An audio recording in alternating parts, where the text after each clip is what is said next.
symposium in Lake Yale. And one of the local demonstrators was Barry Harding. And he demonstrated some of what he's going to demonstrate for us today. Probably some things have changed, but I'm sure I expect him to do as good a job as he did at the symposium, and I was very impressed with his presentation. As far as his background, I'll tell you one other thing. Both Barry and I entered, and about 10 other people entered Christmas ornaments in a contest up there.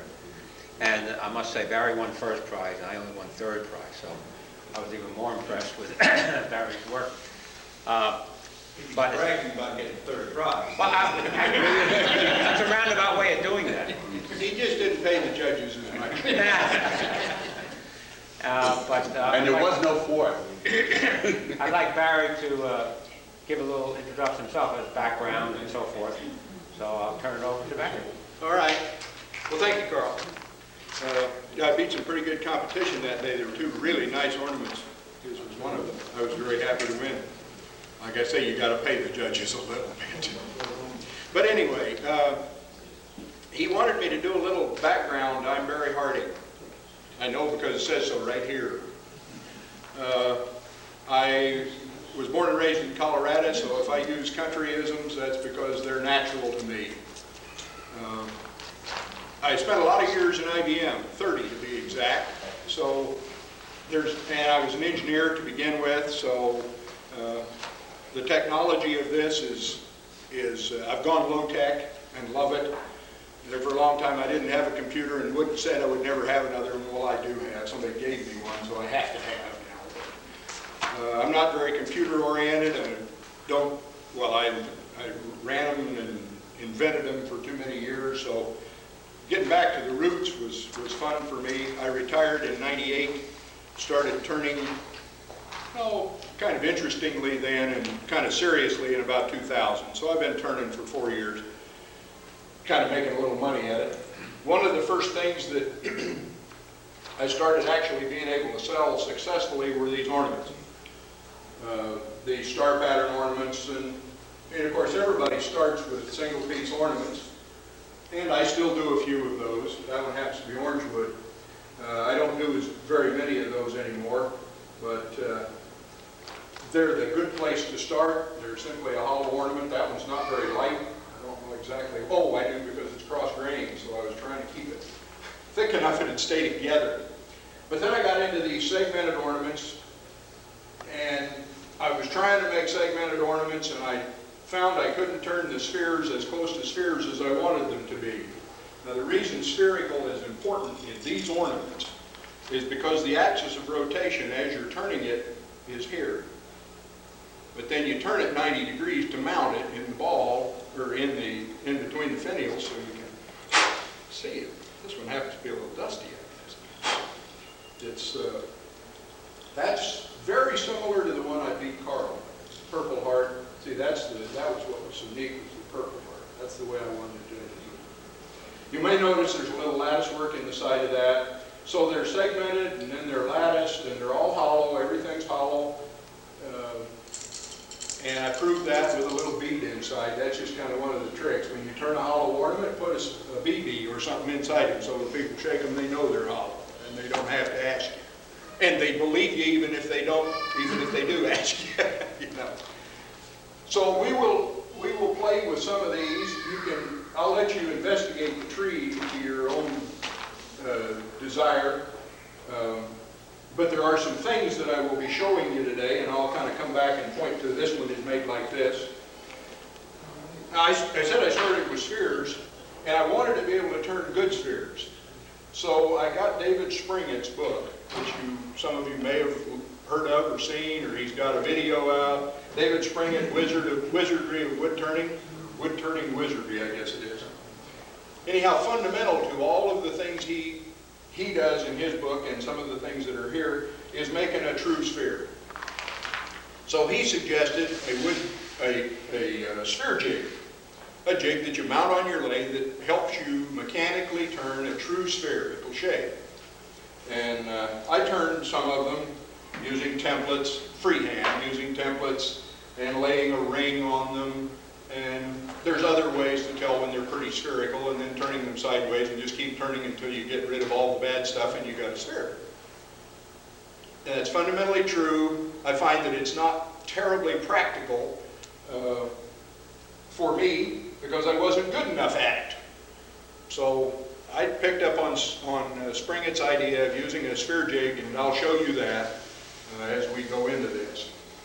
One of the things about the sphere jig over manual turning of spheres, even if you can turn them perfect spheres, turning a perfect outside sphere around a perfect inside sphere such that the wall thickness is really very good all the way around and on both ends and everything, that's really very, very, very hard to do freehand. It's trivial to do with my sphere jig, and I'll show you that. Now, I do sell these sphere jigs. I'm not really trying to sell it, but that's why I do it that way as opposed to freehand. Something like this, which I guess is, you'd have to say, my penultimate hollow sphere. You can see it's about 2 millimeter wall thickness, I think, 4-inch or 4.5-inch sphere, pierce carved. And you can probably figure out what the pattern is if you study it. It's supposed to be the globe. I'll give you a hint. But that's kind of sphere. The title of this pitch is supposed to be Ornaments, subtitled Fun with Spheres, because you'll see about everything I'm going to do today has something to do with a sphere. And it's just kind of an outgrowth of all that investigating Springett's work. I looked in his book and I saw a lattice commander. This is one of the patterns that's in David Springett's book, hollow sphere with 10 bullseyes on it. It's called a lattice commander. This one still comes apart. So I will leave it apart once I get it apart. You can look at it though. In the old days, in ancient times, these commanders, and they're an ancient pattern, were filled with potpourri, or flower petals, or whatever. You know, that's what potpourri is, I guess, right? Flower petals. To make the castles smell better, because I understand the castles were not particularly smelly good places. Try to figure out where it goes. I may put it back together because it kind of goes back together better one way than anywhere else. But anyway, you can look at that after the show. So that's directly out of Springett's book. This is another thing that's out of Springett's book. Chinese ball. There are 3 spheres here. Turned that way. There's no glue. No glue. Turn the balls on the spheres on the inside through the holes on the outside. We can talk about exactly how you do that. This is just a solid sphere. I think this is a really neat way to look at wood. You get to see the end grain and the side grain. And Lee calls this one, or my wife Lee calls this one ET. I don't know whether your TV picked that up. There's ET. Good, cameraman. Excellent. So, and this is a little box. It's one of these same blanks, just turned into a little spherical box. And so you can look inside it and outside it and everything. And you don't have to set them up where they actually match either. If you don't want to, you can set them halfway in between. I think that's a nice pattern as well. So again, fun with spheres. And then there's one other thing that we'll try and get to, if we can, and that's some of these bottle stoppers. These are interesting and they're fun. These on the top row appear to be the only eccentric ones that I have left. But that's, now how would that relate to a sphere, they say? Nobody said that? How does that relate to a sphere? Okay, well, you use a sphere jig. You use a sphere in the eccentric chuck. I made my own eccentric chuck. You can spend like $285 or $300 for an Escalon chuck, or you can make a sphere and make the hemispherical chuck that you need to work on a lot of this stuff anyway, and then you have a sphere jig, or an eccentric jig, eccentric chuck. And we'll see that. 4-man's Escalon chuck. So without further ado, my wife says I always talk too much and don't turn enough, so let's turn. But let's say what we're going to turn first. We're going to make a hollow ornament. So we're going to take a blank and we're going to make it a cylinder and turn a spherical hollow on the inside. Then we're going to make it a sphere by turning a sphere on the outside that is hopefully exactly concentric to the one on the inside. If they're not concentric, things don't work good. Get pieces. And in the process there, we'll be looking at the sphere jig. Then we'll make some finials. We'll do some eccentric work. We'll make them long and thin and with some eccentric in them and maybe a free ring, you know, that kind of stuff. You can see examples over here. And eccentric finials are really easy to do. They don't require a special chuck at all, and we'll see that as the day goes on. We might have time to do an inside-out ornament, which is like this brown star, walnut star. So you turn the inside, then you turn it inside out, and you turn the outside. Said a lot of inside out and stuff, didn't we? Well, that'll all come clear as we do that. And then if we get to it, we'll do some bottle stoppers on the eccentric chuck or not on the eccentric chuck, as the case may be. Poor man's Escalon chuck. Okay. Now what I said we were going to do is we were going to take a chunk of wood, a blank, and we were going to turn an inside hollow, and then we're going to turn that into a sphere. So this is kind of a diagram of that. This is a picture of the lap joint that we will build to join the two halves together. So without further ado, let's get to the work. The layups there, I'm going to pass around some pieces, and you can kind of study them a little if you like.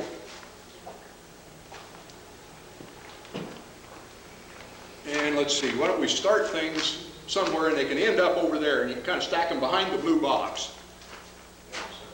Well, let me talk to those just a second before I pass them out. This one, now the pieces are all loose here. I just got them rubber banded together. So if you kind of make sure you keep track of them, you can push them out like that to look at individual ones, and that's fine. What you will find here are diamond pattern pieces. That's the way you make an 8-point star, like the one on top over there. And there are others here, but this diamond, or this pattern right here, these pieces are from a flat board. These happen to be 7/16 thick, that direction. That board is just laying on your table saw. If you set it over at 45-degree bevel, you can make this cut, you advance it exactly the thickness of the wood, 7/16. You make this cut, and you'll end up with that diamond right there. And the key there is getting the advance so that this thickness is the same as this thickness. That's the key to making these diamonds. And that must be quite precise. Now, it's not all that hard to measure. Once you make it, and you do a little cut and try it here. The way you measure that is you cut the first one, and then you see if it's the same as the thickness of the board. Just by laying them on a flat surface and checking them with your finger. Is the advance the same as the thickness? If it's not, you know, fix it. Once you get it cut exactly right, then you just make 8 of those. It takes 8 of those to make an 8-point star. Were your cuts on your table saw smooth enough so you don't have to dress them at all? Gotta be. Yeah. What kind of a saw? Because you really don't want to be sanding those surfaces or you'll screw them up. What kind of a saw? It's a Craftsman contractor saw, about 1990 version.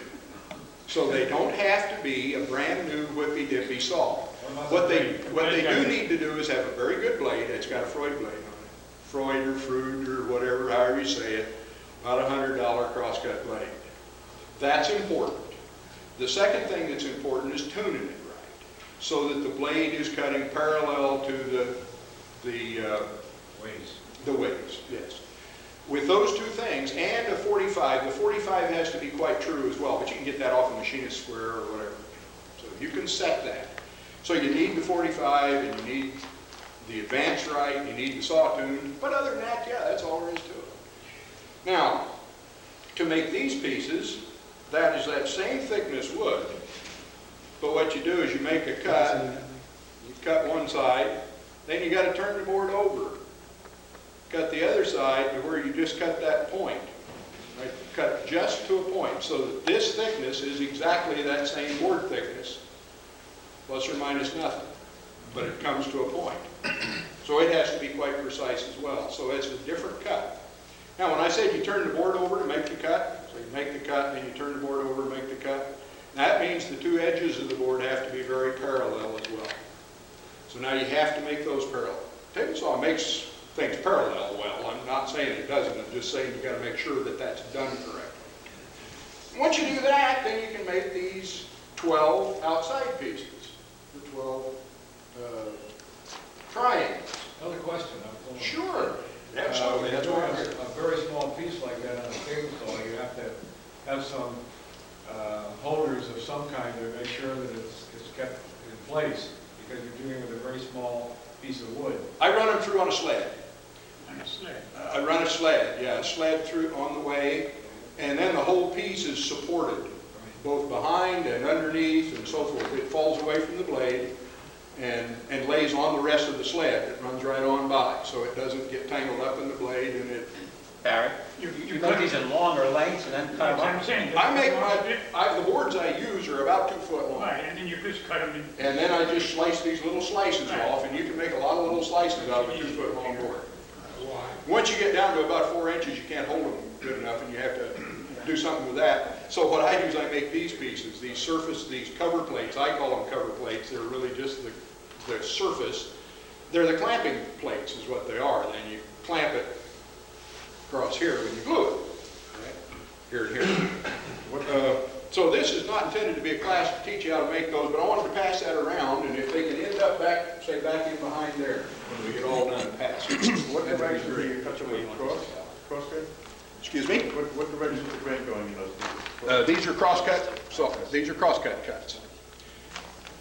Now that's an 8-point star. This one is a 6-point star. Now you may or may not even be able to see that it's a 6-point star.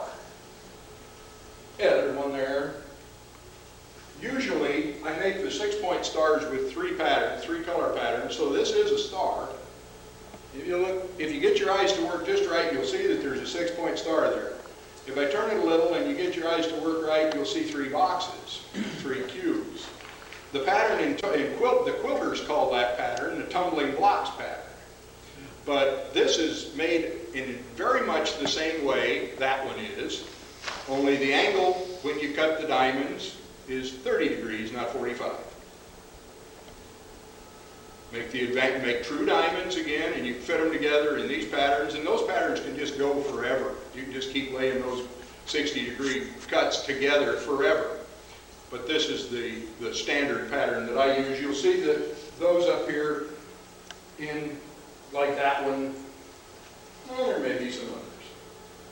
But I'll pass that one around as well. So, and if you lay that up with 3 colors, you get that. Now, of course, you've got a little bit different clamping problem because you've got to clamp it 3 directions. The way I clamp those is with a 3-inch band clamp. Hose clamp, yeah. Hose clamp, yeah. You get good ones, and there's plenty enough force to hold that together. That works just great. In fact, you may be able to see it says band clamp on it, and you can see the marks from the 3. I use 3 on those. Works great. Barry, do you thick this material? Do you cut this, plane this to? Oh yeah, that has to be, the size of your eventual star is dependent only on the thickness of the material. Only. But you plane that yourself? And I plane it, yeah. I've got a jointer and a planer and a table saw, and that's the 3 pieces of woodworking equipment you have to do decent planes. Couldn't do that on a bandsaw? Nope.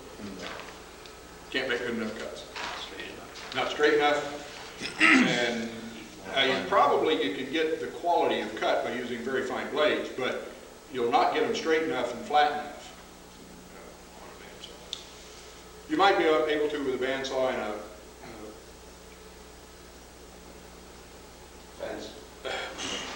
I'll say it, a sander, belt sander. flatbed belt sander. You might be able to get them flat enough that way. Whether you can get them to the right angles or not, so then you've lost your angles, you've lost your sizes. So the only way I know to do it is on a table saw, a high quality blade on a table saw. So that's those, and you'll see another pattern or two up here. There's this this one right here that I call the diamond pattern. It really isn't. That's a square. That's just 45-degree layups, right? Here's one like that. I guess I've still got one up here to turn. Swipe past that one around, that's the way its layups look. Band clamps work much better on these than any other way. I clamped all of these with 2 clamps for a long time. 2 of these big, what kind of glue? 2 of these big horse clamps. These are parallels. Somebody said, what kind of glue? Yellow glue. Just premium wood glue. That's the best. It's the very best. I'm not saying that's easiest or cheapest, which it is too, but it's the very best. I can't find anything that works better. CA glue is not strong enough. Your spheres will all come apart on you if you use CA glue. Don't do that. Probably you could use polyurethane glue. I wouldn't be surprised. I don't know what the joints look like as much with polyurethane glue. I don't think it makes as good a joints, but that's the one I'm going to turn. But I used to clamp them up with these big parallel face clamps, and that works fine on these, all the stars. Those diamond patterns, it's really, really, really hard to get your 2 clamp forces to work together well enough to keep the point in the center of that. So band clamp works better. It's like picture frame in that respect. Band clamps and square corners make picture frames the best, I think, too. So. Are you using your the wood glue, the yellow glue on the inside-out turnings as well? No, I use CA on those. And that's because once I get them clamped up, that's when I glue them after they're clamped. I don't want that ooze out in the middle of the inside-out turning, and that's why. Yeah, I use CA glue on those. But there's enough surface area there to hold. It's the little thin shells like those that are a problem. You can see there's a lot of surface area left on those inside-out ornaments. I don't really turn it all the way. That's all the blanks I brought, I guess. Anybody got any questions before we make chips? So what I'm going to do is turn it appears to be an 8-point star, but it's got 2 different kinds of wood in it. So it's just a kind of an interesting pattern. It's just an 8-point star made out of Choctaw Vega and cherry and maple, it looks like here. So, kind of key to turning these ornaments is getting the center in the center. Because as you can imagine, if you don't get the center in the center, the star's off to one side, and you'll see the circles on the sides up there. The circles will be different sizes. Now, if you go study those ornaments out, you probably won't find one where all 4 circles or all 6 circles are exactly the same size. But they're close enough. But it is important to work hard at getting the center in the center, and that isn't easy, of course, because the glue is harder than almost all the woods that you'll be using, so your points tend to want to come out of the center. But I use an awl by hand, that way I can kind of correct it if needed. If I seem a little rusty at this, it's probably because I haven't made an ornament for a while. I've made hundreds, but I haven't made one for a while. So. No, before anybody asks me, that's just an M2 to M2 extension. And it's certainly not necessary part of this tool. It's just M2 here on the outside, or M2 male and an M2 female. It just lets me stick my drive spur out a little farther, which becomes kind of a nicety when I put the sphere jig on here and so forth, but I just turn it all the time.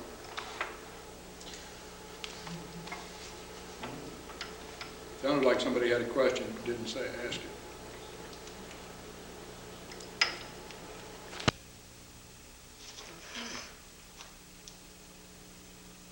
Oh, you noticed the way I did, I don't know whether you did notice or not.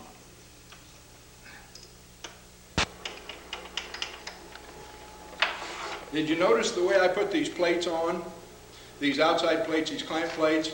Is I put them on overlapping in one direction and jointed over here on the side in the other. If you get those joints good enough here, then you can have an entire square with that pattern.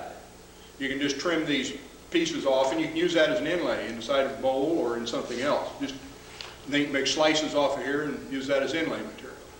I do that. I turn them, and then I bore holes with down to say 2.5 inch, and then bore a 2.5 inch Forstner bit. Use a 2.5 inch Forstner bit to bore a hole in the side of a blank, and then glue those in, and you got inlaid stars in the sides of bowls, etc., etc. So these are kind of valuable in that respect. But that's why I do that layup that way, so that these side pieces are not critical in dimension, and you can get a tight joint there and a tight joint here by squeezing here, and a tight joint here by squeezing here, and so forth. Now, when you put those in the lathe, you want to put those in the lathe where you're turning this off, as opposed to this way, which is running into the end of the grain.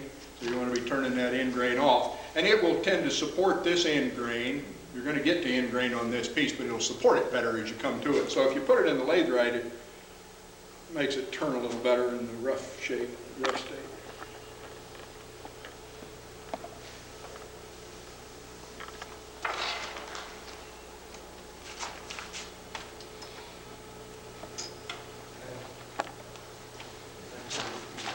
Barry? Barry, if Yes. it's still okay with you, could you move that light just a little bit to your right? Yeah, I think we can do that. It's in the way of the camera, but I don't want to hinder you. Yeah. How about over there? No, over here's better. Is that working better for you? No, the other way, towards the front. I need it back here so I can see. Okay. Okay. Now, watches and rings. We've got to do the safety stuff. Got watches and rings on. Got to get my pocket full of chips, and I can't help it. It's just the way it's going to be. And I always wear one of these when I'm roughing out. Even on small stuff like this, you get splinters off, and those splinters come off pretty hot. You really don't want one stuck in your face. So I wear one of these to do roughing, and then when we get that down to a cylinder, I'll take this off. Probably the last time you'll see it. Always do.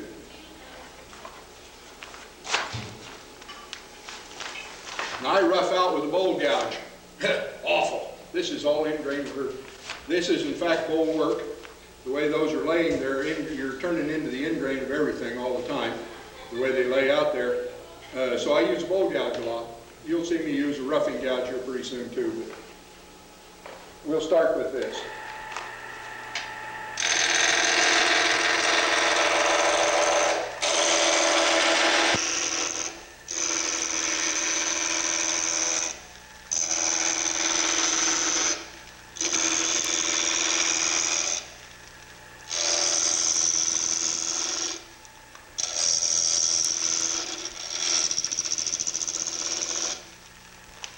Looks pretty rotten, don't it?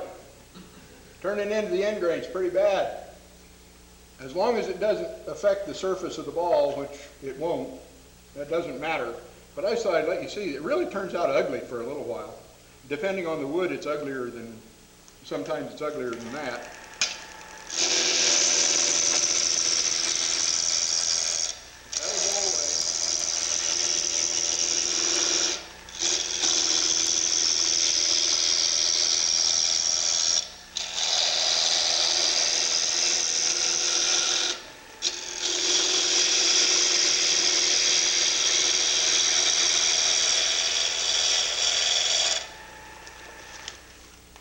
That poplar is pretty bad that way.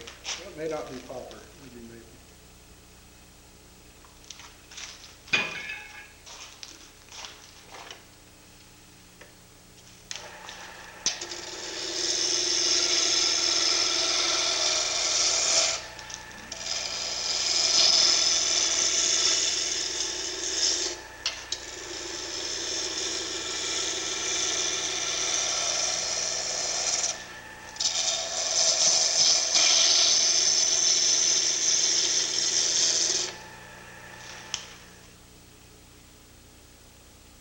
Now, you may say, how big do you want it?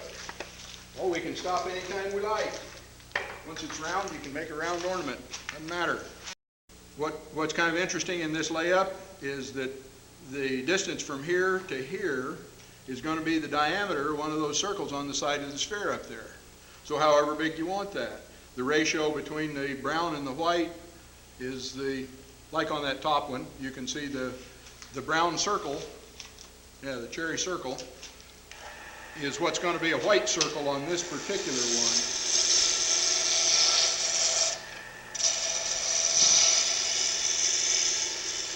Now, I said you can stop anytime you like. You can make an ornament at that size, at about any size you want. If you want to put it in a hemispherical chuck, and you don't know why you would want to do that at this point, but we'll try and give you an intro to that. Hemispherical chuck will hold it for doing the lattice work, like the lattice pomander. To turn these bullseyes, clearly you have to have this bullseye on center. And then you have to have this one on center. Then you have to have this one on center. So you've got that inside a chuck, a hemispherical chuck, I'll show you one here in a minute, that will hold that on that center.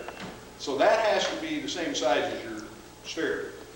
My hemispherical chuck, the one and only that I have, at this point is 62 millimeters in diameter. That comes from David Springett. A white change success, right? It turns out to make a nice sized ornament. It's about 2.5 inch diameter. 62 millimeters works for me, so whenever I'm going to put something in one of those chucks, I make it 62 millimeters in diameter. This one is not going to be that necessarily. I'm going to make it a little bit smaller. I want a little more brown, I think.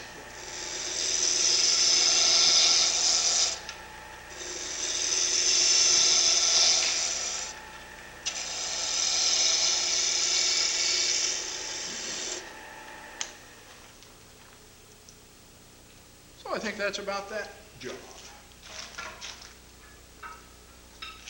Put some spigots on it, because we have to be able to get a hold of the ends.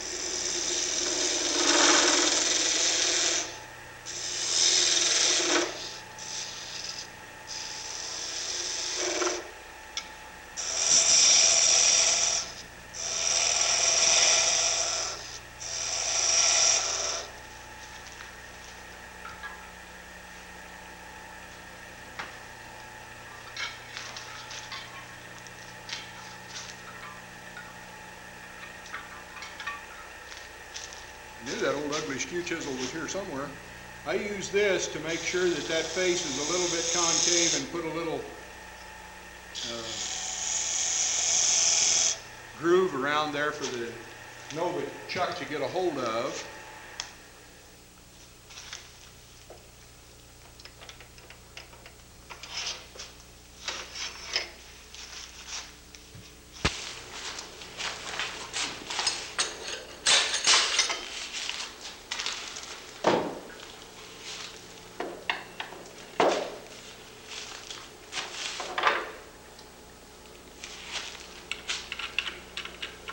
Some of you weren't here when I explained what that is. That's just a homemade rig that makes that Nova chuck that takes 2 breaker bars to work it.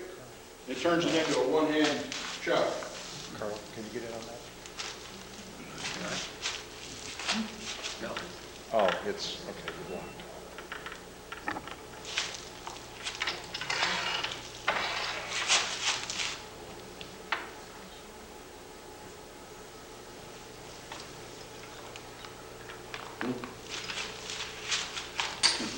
See, now it's a one-hand tightening chuck. Or loosening, I guess, is the case may be if you don't know what you're doing.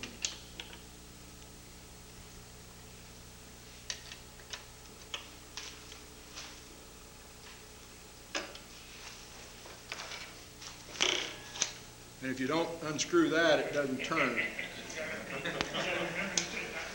Yeah, it's a little like the index wheels in everybody else's lathe, right? Now, the next real step here is to cut that in half, so I need to know how big it is.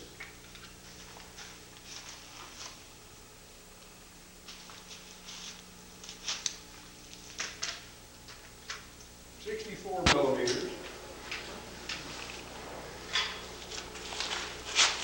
I guess actually all I really needed to do was cut it in half. You'll hear me working in millimeters. I got that from Springett, again from Springett's book. He did everything in millimeters, and then he did rough conversions into English numbers. But if you use the English drills that he uses, and so, or that he quotes in there, English sizes, it won't work. Stuff will not fit together. So I got to where I just working in metric, and everything worked fine then.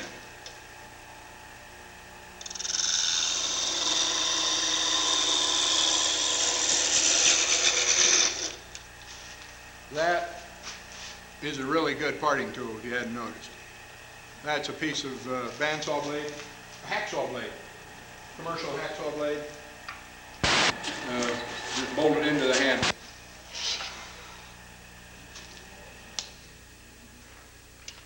You're going to see a lot of homemade tools today, but it's not necessary that you home make them. You can buy tools very much like that one out of the catalogs. I'm just saying that those kind of parting tools work very well. I like them a lot.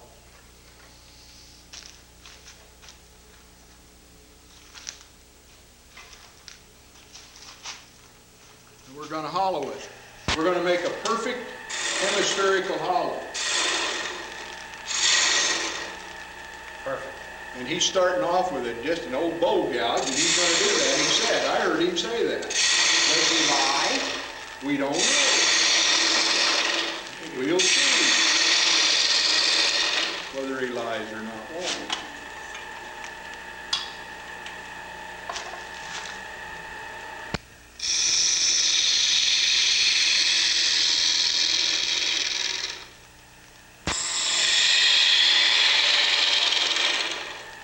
Now I do turn the inside hollows by hand, but I use cheater tools to figure out whether it's a true sphere or not, spherical hollow. Now I said that was a 64 millimeter sphere. If I want 4 millimeter wall thicknesses twice, that's 8 off of 64 is 56. So you go to the magic box and you get a 56 millimeter diameter circle. Are you talking millimeter or centimeter? Millimeters, 56 millimeters, 5.6 centimeters. Not a little over 2 inches. You had 56 on the outside, sure that isn't gonna be 40? I had 64 on the outside. Excuse me, I'm gonna make it 56 on the inside, and these are cereal boxes. Works great. It's just the right kind of thickness of cardboard. Just take it over there, draw a circle, cut it out carefully with a pair of scissors so that it looks good, is round and so forth, and they make great templates. Pretty low cost.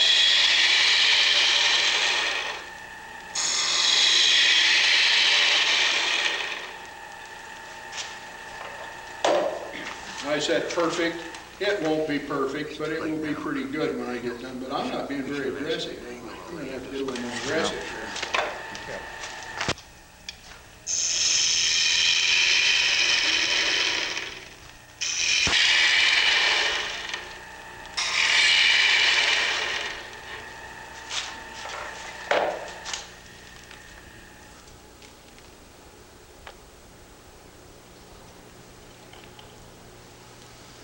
We got it about deep enough, but it's a little narrow at this point.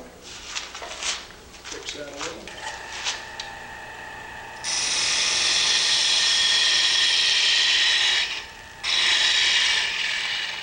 Now when you get close, you want to start measuring often because you really don't want a groove in there, because a groove on the inside, if it happens to meet the surface on the outside, makes your ball come apart.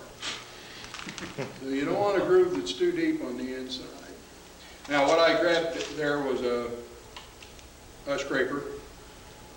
I'm a little better at getting the shape nearer perfect with a scraper than I am with a gouge. Do you have a center line on the template? You have a line on the template? Yeah. Yes, sir. Yes, sir. I don't know whether your cameras can see it or not, but Yep. yeah, so what you do is you just make it fit in there halfway. Exactly that. Right on top of this. And I don't know whether your cameras are seeing in there or not. I can't see any of the screens, so I can't tell you. But Almost. it's a little narrow and it's a little not quite deep enough. Little shallow.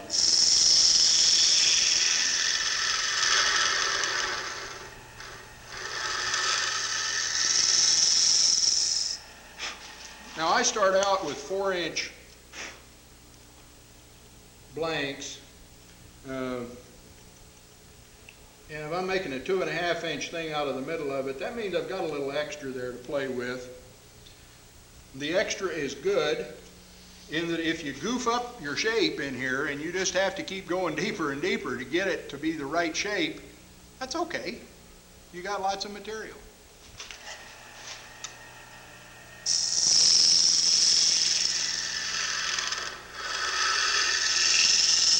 You're probably saying, how really critical is it that the inside be perfect on an ornament that you can't see the inside of?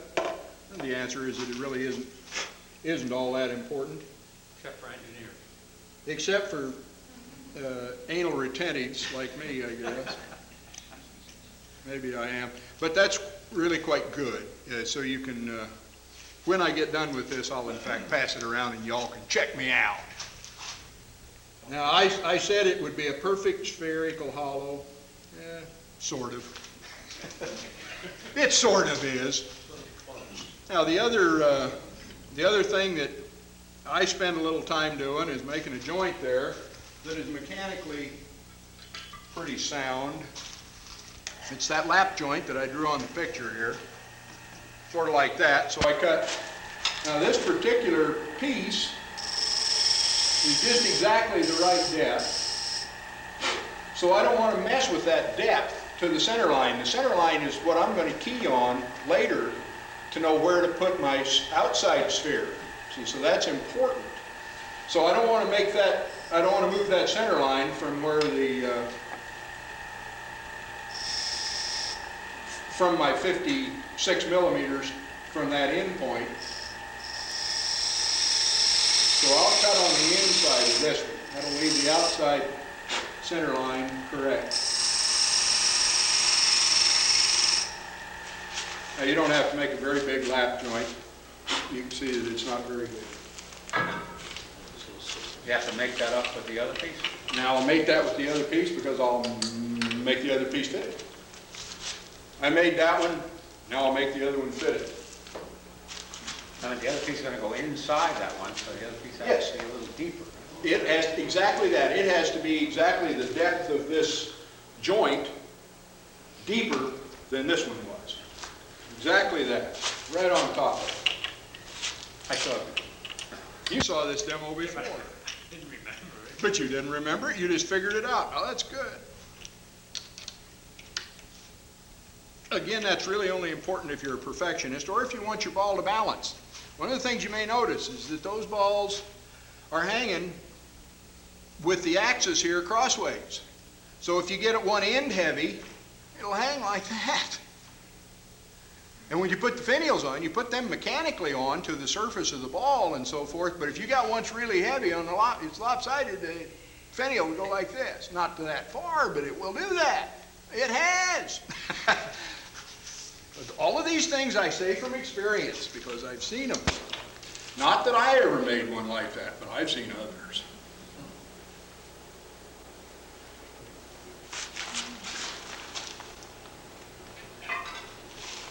This is a, I don't know, what, a 3/16 bowl gouge or something like that?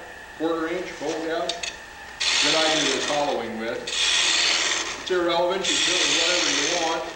The grain structure is bowl-like across the axis of the lathe, so a bowl gouge and going from the outside in works better than coming from the inside out. And I can show you that just by looking at that surface structure. Can you see the surface? Yeah. I don't know whether you can in any of your cameras Yeah, or not. I'm on it here. That's pretty rough. See how that looks awful? And if you go the other way, one cut, it's not quite fixed.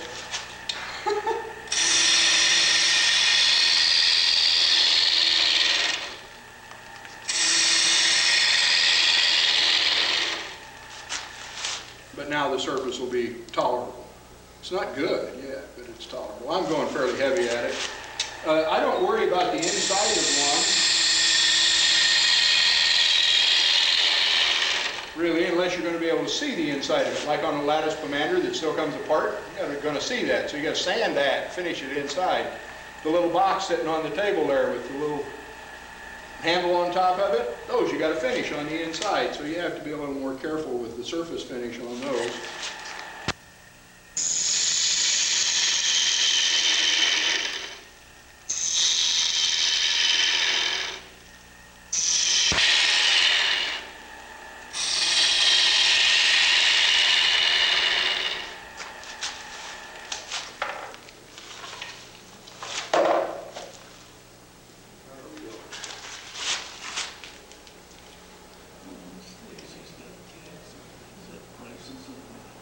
I need about 2 or 3 millimeters.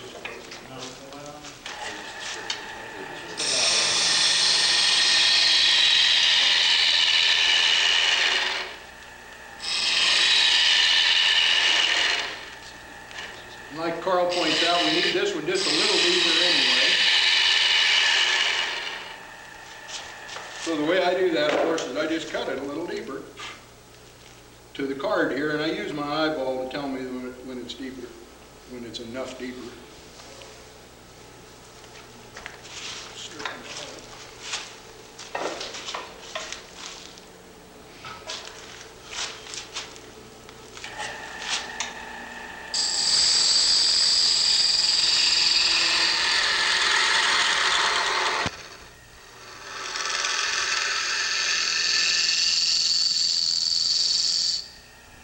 You can do that work all with a scraper if you like.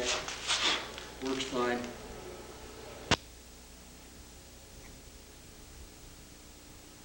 I got it plenty deep and I don't have it the right shape.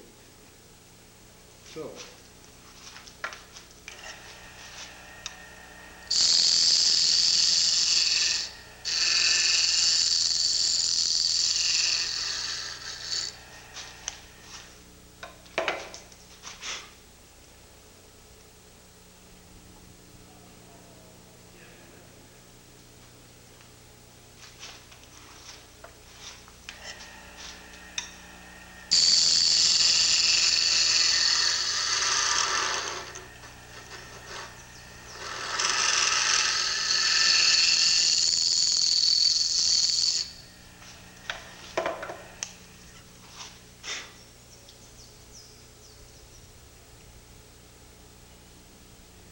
Now we're pretty good, but I've got it really quite deep.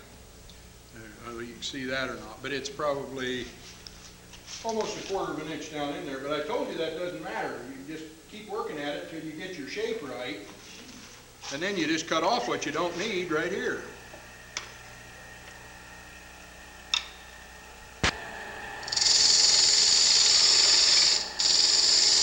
You got to square that shoulder anyway.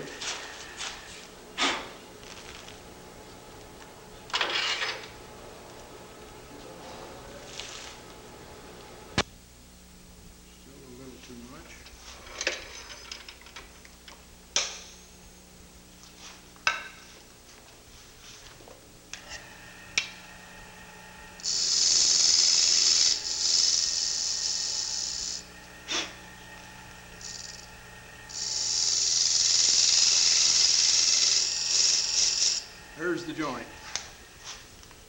Now, got to fit, right? Everybody knows it's going to fit when he takes it over there and tests it. It's going to fit. No question about it. It's going to fit. No question about it. Eventually. Of course, you do want it to be big first. If you cut too much off, you can't put it back on, except with glue. But if you make it a little bit fat, then you get another try, right?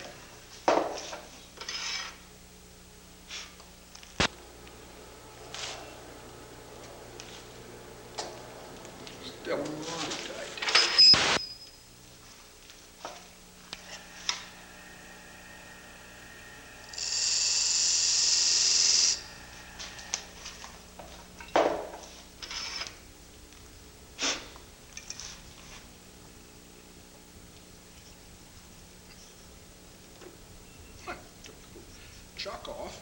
Can't get that on there. Well, I got it on. It's a little tight.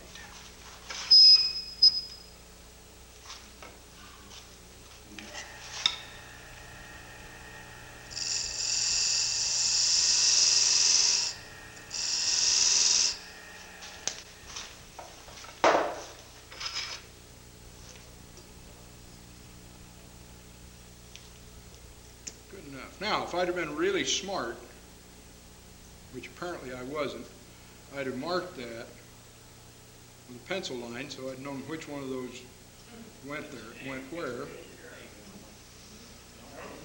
But you know, you only got 4 chances.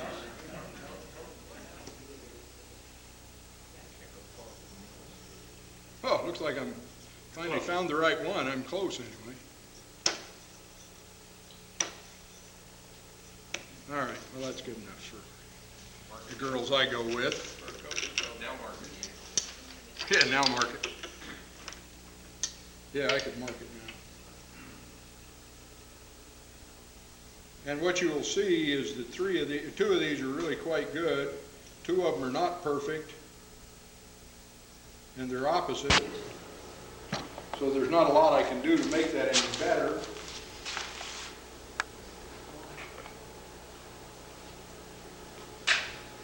And the next step, of course, is to take that over to the bench and take some of them big old clamps and some yellow glue and just glue that joint up. Take it over there and clamp it. I clamp it on the bench like that so that the joint is horizontal, the glue doesn't run out as bad that way. And leave it overnight. Then I cut it into a sphere the next day. Now, since I don't really have that overnight to wait, I'm going to put that pattern right inside there. I'm going to let you all play with it. You can look at it. We have to wait till tomorrow now? Now, you all come back same time, same place. We'll finish this ornament tomorrow. Or optionally different than that, we can start with this one,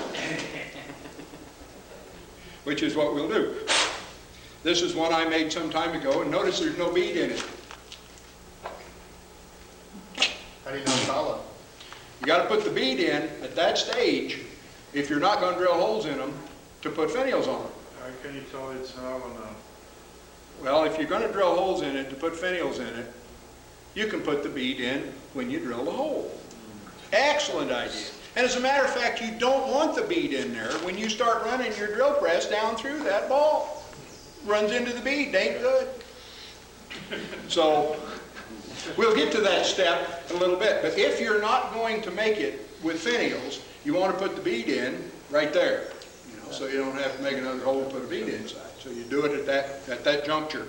This one doesn't have, but it, as you can see, is just a one color. It's a one color star. It's a 6-point star, by the way, different than anything you got over there, I think. 6-point, but one color. Not tumbling block, just 6-point star. You notice it's kind of brown on that end, and it's white on this end. This is Choctaw Vega, this piece, and the Choctaw Vega wasn't as wide. The board wasn't as wide as my other boards. It wasn't 4 inches wide, so I scabbed a 1/4 inch piece of poplar on the side of it to use it as to get it to be the right size to do all the woodworking with. And then when we cut that off, all that purple art will go, or all that scab wood will go away anyway. So we now have a hollowed one here. I think it's hollow.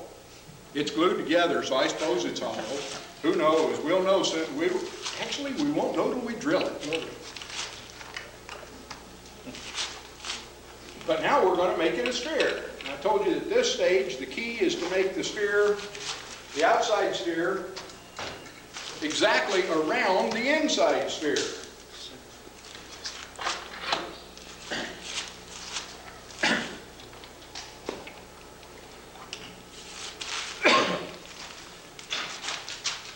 And we're going to do that.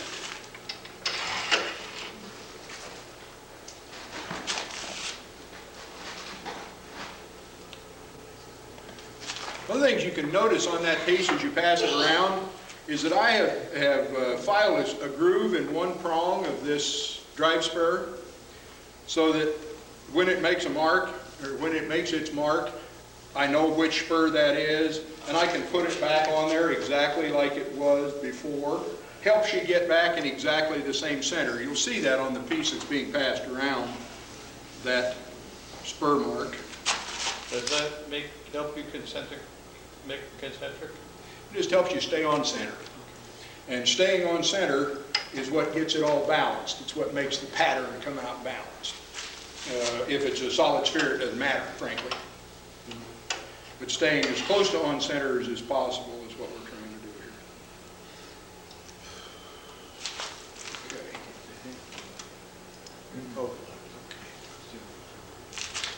Okay. Don't look like I got quite enough bungee cords on this thing. It won't stay up. Got to have a lot of bungee cords in my shop. Bungee cords, fit, baling wire, those are the ways we do it here. This one is 63 millimeters in diameter.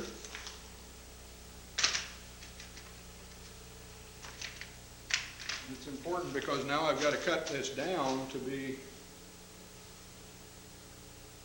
well, I've got a pencil line on there that's not in the joint. What kind of a deal is this that we got here?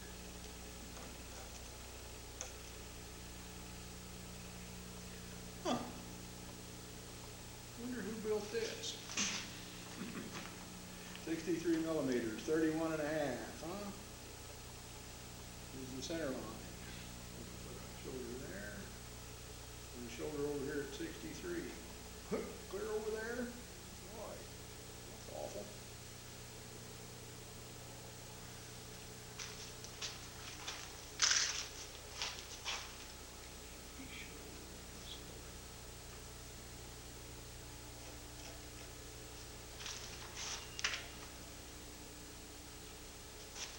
I know there's a parting tool here somewhere. I used it.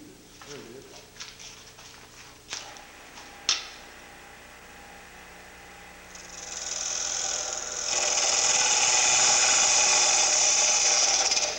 Now I'm cutting down at what will be the ends of the sphere, making some spigots out here.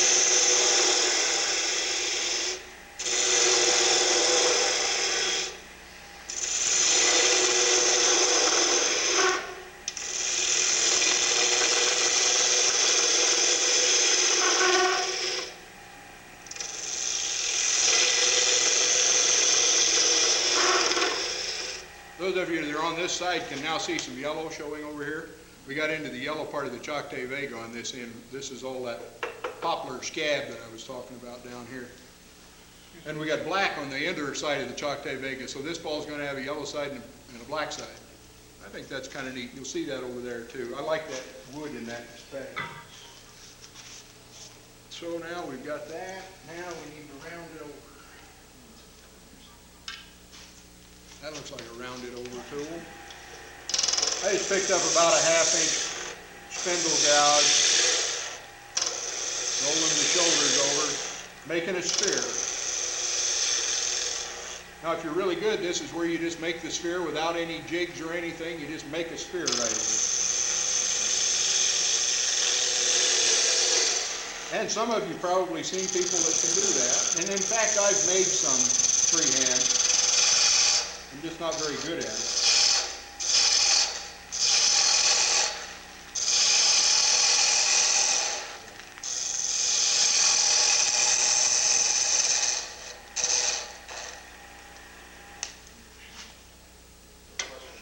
When you did your layout there, did you have to allow offset one way or the other for your lap joint? No, you see the way I measured and cut the insides, the hollows, the one is deeper than the other one from this center line. So this center line, the exterior center line, is in exactly the center of the interior hollow. You know, the lap joint, the exterior center line is in the center of the interior hollow because I make everything reference to this surface right here, not this surface. Just this.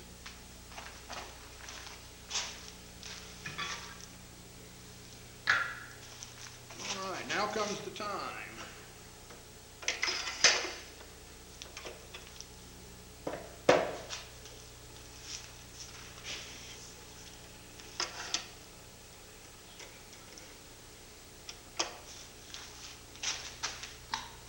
here's that magical thing that I talked about.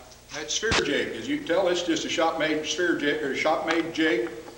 When you set it on the waves, the center of rotation, this thing turns, the center of rotation is halfway between the waves. This is all easy for you guys to go home and build. I'm just kind of explaining that to you. That's part of the demo here, is that you get to do The center of that bolt's the center of the waves. Center of that bolt is in the center of the waves. Okay. Made so by Barry Harding. Whoever he is. Me. It's the center of the spindle. Yeah, since it's in the center of the waves, it's under the center of the spindle. Now, it's not exactly. These guys are not perfect. These castings are not perfect, and they have no requirement to be perfect in this direction, other than they have to have this center in line with this center. That's why I'm saying it doesn't necessarily have to be the center of the bed. Yeah, to be perfect about this, what you need to do is get a measurement from down here and measure where your center of rotation is, and then put this under the center of rotation. To be more precise, that is correct. I'm an engineer. You are, I can tell that.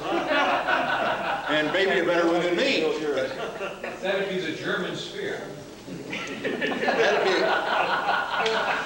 which some would argue might be the best. I got the same book.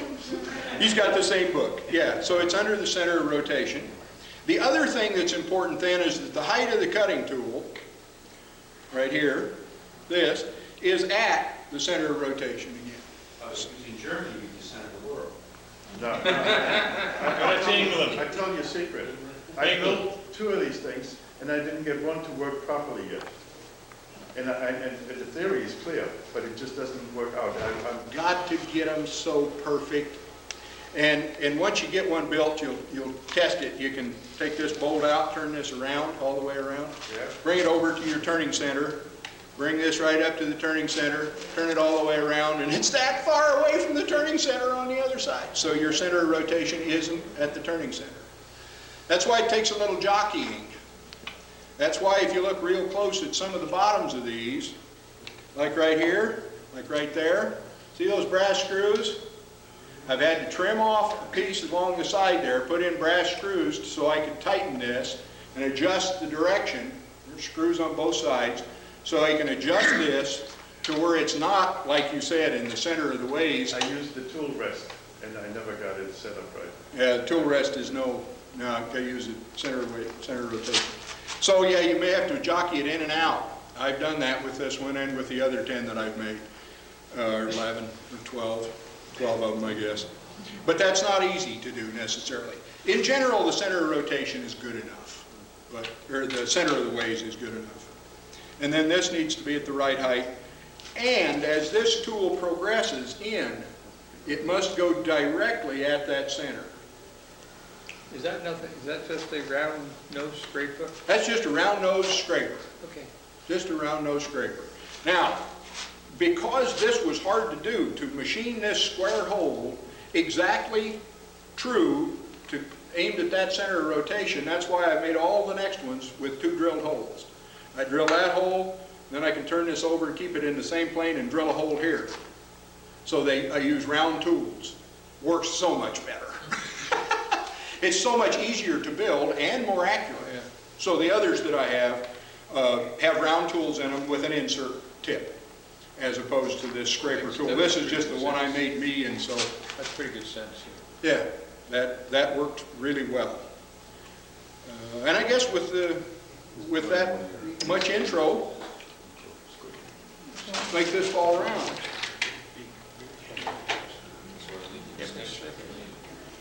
Right here is why I needed this extension, is so I don't have to take the banjo out of this lathe.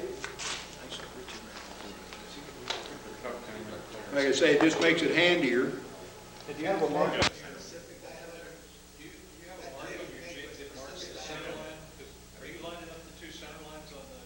I'm lining up the center line, a center line scribed on the tool with the center line of this ball.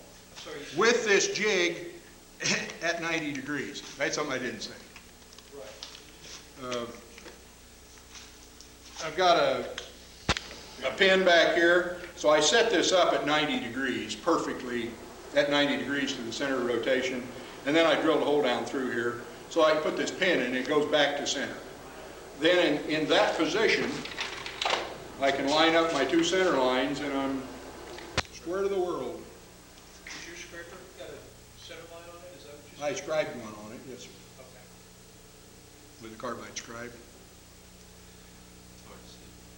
What was the name of your reference? The book you said? It's David Springett's book, Wood Turning Wizardry. It is in our library, I don't know if somebody borrowed it.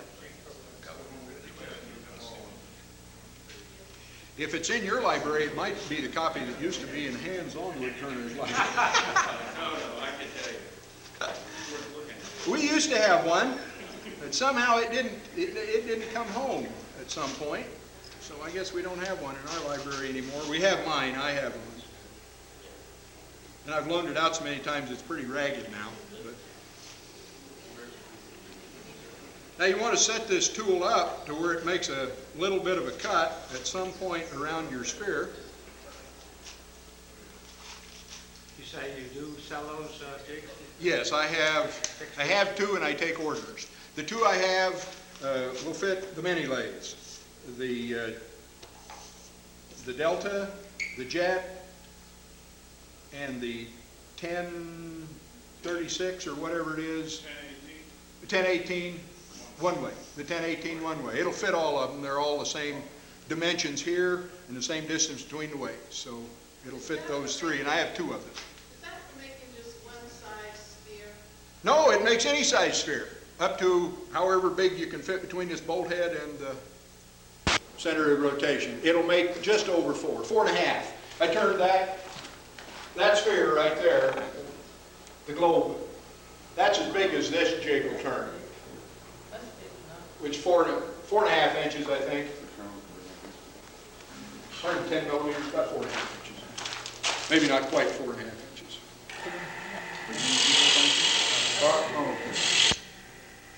Go ahead. Ask your question. I can answer.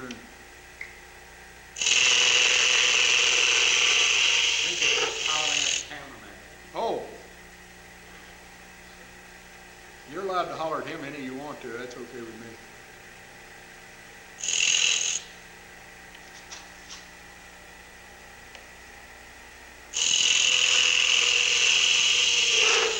My brother made one of these jigs, and he made his micrometer adjustment. You know, you can turn a screw back here, and it advances.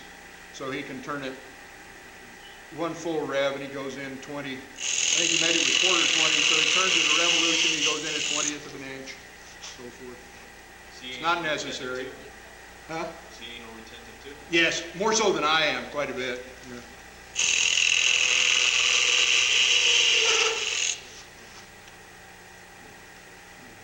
I just wiggle it in there just a little bit so it makes a cut. You don't want to be cutting too heavy.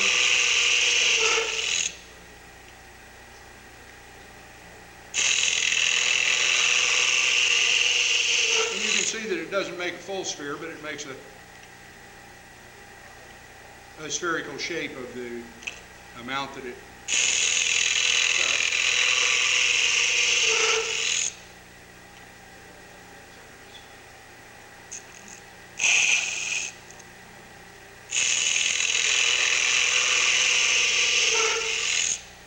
You asked about did I have any of these jigs, and yes, this is not really a sales pitch for these jigs. I think what it is more trying to be is a sales pitch for make your own. But some people don't have the equipment, they don't have the drill press and so forth to make their own, so I have made a few and they are available for sale. I guess I have 2 left.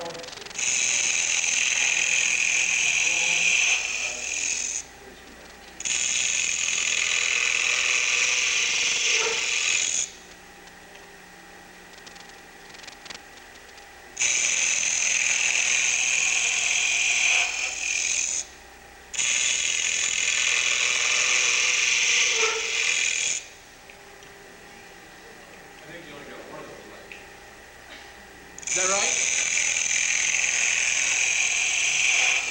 Somebody get in my box and get the other one? Oh, I see.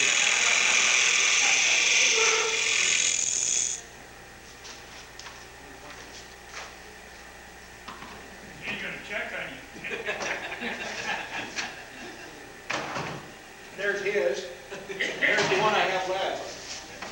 Yes. And the only other thing I have for sale in my life is I have a video that shows what we're doing today plus some other stuff that is also for sale. It's not a really high quality video, but if you want it, it's 5 hours worth of me. Boy, you got to be patient if you want it. Huh? Yeah, I pay everybody $5 to take one away if they'll promise to look at it all. You kids ever look at it? My kids? No, I don't think so. Well, yeah, one of them has, I think.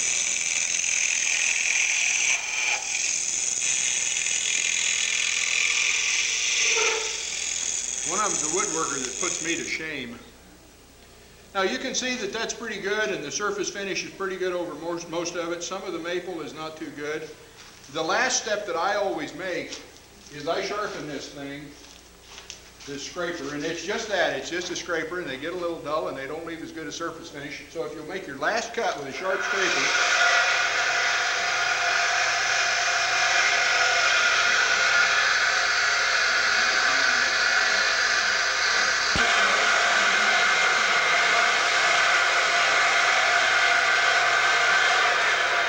this surface finish will be just that much better. I said the last cut, that proverbial last cut. And make these last cuts very light. Except when you get around to the spigot, make them really heavy then, obviously.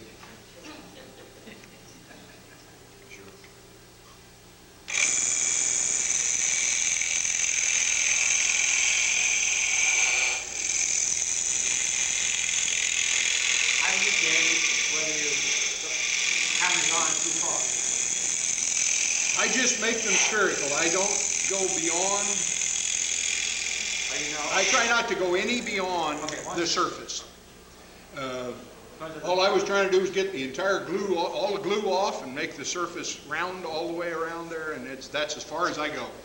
You can keep going, just keep going. If you're making a solid sphere, you can go until you've made the sphere the size you want. What kind of wall thickness do you wind up? These are 4 millimeter. That's about 1/8 and 1/3 of an eighth of an inch, a little over 1/8 of an inch. But you can make them down at that 4-inch sphere. I think it's about 2 millimeter, which is something less than 1/8 of an inch. So now we have most of a sphere, and that's all we use the sphere jig for. That's the whole story. It makes it quite true, and we can use that then as the gauge for the handwork that will ensue.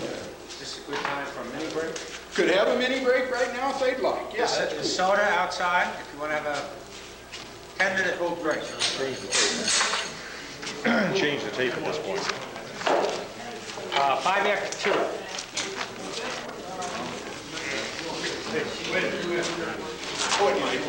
It might. We still haven't got a sphere yet, and we're going to have before we get done. Barry, how did you mount that? I'm going to tell you. All right, I'm going to tell you right now. I'm just going to back it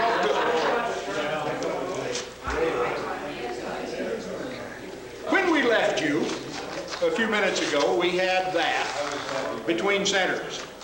Now I've got, and what I promised that we're going to do is we're going to make that into a sphere by taking these ears off, right? I call them ears. I don't know why I do that. That's so stupid. They're spigots. I know what they are, but I call them ears all the time. Anyway, we're going to cut the spigots off, and the way we're going to do that is we're going to use a cup chuck, and that's just a piece of wood mounted on a faceplate. I mounted it on a faceplate. You don't have to. You can take a piece of wood and put it in your chuck, like this one, and you turn a perfect spherical shape here. You notice I said perfect. We're going to turn that perfect spherical shape the same way we turned the perfect spherical shape on the inside of this, meaning we're going to turn a cut, and we're going to make it fit the diameter of the ball that we have with a piece of cereal box. Again, just like that right there. So you make that fit. This you can see. That you can't see. you can't see whether it fits or not. This you can see whether it fits. So if you know the diameter of this, then you cut your piece of cereal box and you make it fit. Now, I said you can do it with a piece of wood in a chuck. That works just fine. Those I turn each time I remount them in the chuck. I return that surface to make sure that it's in the correct axis. This thing I can just put it on, take it off, put it on, take it off. It stays on axis, and that turns true whenever I turn the lathe on. So that's why I do it on the faceplate most of the time. But when I did that seminar up at Lake Wales, and we had 4 of them go, and I didn't have 4 faceplates, so I made some of these and we turned them on the lathe. So that works good too. But you make that fit, and then on the other end, instead of your point center, well, if you want to use a point center, that's fine. Just get yourself a rubber plug, hard rubber plug, sort of like this one right here. Put it between the point center and the side of the ball. The object now of this piece is just to push that ball into that cup chuck. It isn't to guide it, and in fact you don't want something out here that's going to guide it. That's why it's rubber. If you put something out here that guides it, then you got 2 things that are never quite perfectly in line trying to guide the ball, and it sits there and vibrates and it'll squeal. So you can put a cup on both sides, a nice wooden cup on both sides. Oh, I've done this perfect, everything's going to be good. You slide it up again there and it squalls like a cat trying to get out of a box. I know I've done this. It took me a long time to tell you, or to figure out what I just told you, is that you don't want to hold both ends. You want to hold one end and hold the other end, push it into it. That's what you do all the time when you're reverse turning a bowl, right? In fact, that's the way I finally figured it out, is you want a soft rubber pad to get around your plug, your jam chuck, a fairly soft kind of surface there, and then you want your hard surface as this center point over here on this side when you're reverse turning a bowl, turning the bottom off. So I said, well, let's do that on this. And so this turns out to be the checker right here. Now, I've just mounted a soft rubber plug on the end of a piece that fits into my Nova Live center so that I don't have to worry about this falling out all the time, because I just move it up and back and it stays. But it's still exactly the same process. It's just a soft rubber gadget that you tighten in there and then it don't move. Once you get the fit good, it's good and solid. Okay? And the good thing is if you do catch, it'll rotate. It's good and solid, but it will rotate. Now, I hope I haven't dinged up the side of the ball, because that's what you'll find then when you open it up, you'll see a big burned ring there. So if you catch, you'll get a burn that you got to turn out. Hopefully you don't run out of wall thickness before you get rid of the burn. That's the exposure you have, right? Okay, let's get rid of the spigots. I got to have, there it is. The alignment is not critical how you align it. No, in fact, it doesn't matter. We're going to turn the interior surface anyway. It's nice if they're fairly square across from each other, but it's not at all critical. Not at all critical. And now you notice I've got one that's really a lot longer than the other one. If I had this circumstance in my shop, I'd probably take this one over to the bandsaw and whack it off a ways. But I don't have a bandsaw here, so I'm just going to whack it off anyway with a little gouge. This is just a little spindle gouge, and we're just going to whack it off. All you're doing is turning away the shadow. Now I got the next major hint of the show. The show's full of these little major hints. Is use a piece of dark backing material. Just dark color. This color is perfect, so I'll use it. So that you'll be able to see, I don't know whether your overhead camera can see this shadow or not. Can it see that? All right. Now you can see the shadow good now. That's why I said you want the blue backing color. And when we get down to the end, I'll do that little demo again, and it'll be really a lot of fun for you, because you flat can't see it without the blue backing. Yeah, well, you'd think I'd have something magic here, wouldn't you? I've got another piece of that same blue cloth at home. That's what I use all the time. I can't give both up, or I'm going to end up barefooted. I had a gouge and I laid it down somewhere.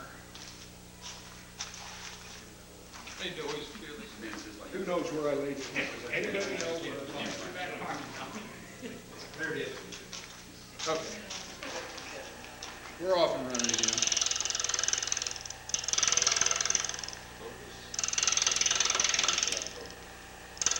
I'm focused pretty good. You guys aren't focused too good? Now the other thing about turning these spigots off is keep your tool rest close to the end of the spigot. Because, and the reason here is because you really don't want to make a very big error. The closer that is, the more you can move this without hurting anything, right? And this is probably one of the most critical things, not right here, but when I get down to the surface of the ball, it is critical. That you don't get too deep or you end up with a nice groove that you've got to turn out. And again, hopefully you don't run out of wall thickness before you get rid of the groove. I'm sorry? Just a design change. Yeah. Yeah, you end up with a two, see you got a nice mechanical fuse there. And we got a big old burn. Oh man, smell it? Glued it onto the chuck.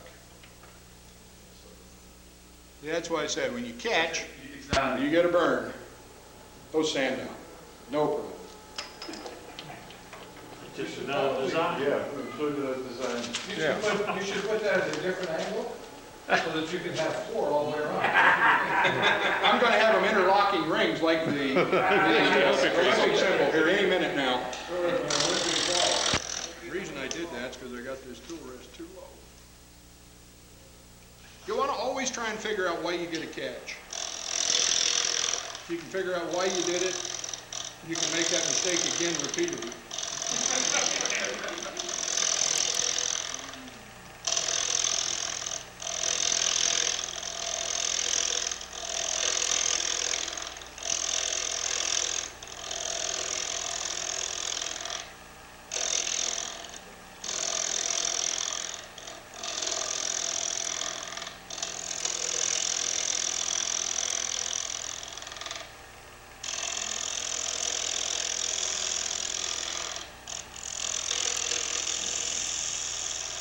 Can you hear the difference?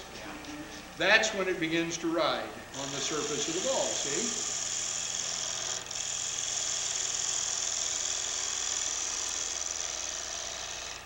So actually you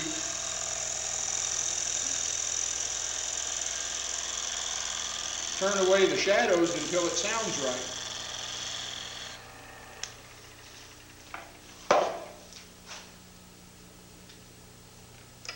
Then you take it off the lathe, you throw it to the guy in the front row, and you guys pass it around. So that's the first part of the demo. We finally got through step one, make a hollow sphere. Now, we have a hollow sphere. Now we would like to mount finials on it. So, what do? How can we mount finials on it? Through holes. Through holes. Now you can make, there's a lot of ways to drill holes in it. The way I do it and the way I recommend doing it is to clamp this to your drill press, this piece of 2x4 that is planed in parallel. Okay, it needs to be parallel, top and the bottom. The sights don't matter. You clamp that to your drill press, you take a big old Forester bit and you drill down into it until you got a nice big hole, one that the ball will set in. That then is centered to the drill press. So now you set the ball in there and you drill a hole all the way through the ball. And you got the top hole and the bottom hole aligned and square to the surfaces, and all those kind of things are magic. Happen just because you drilled that hole right there. Now when you take that off and you put it back, you drill another hole.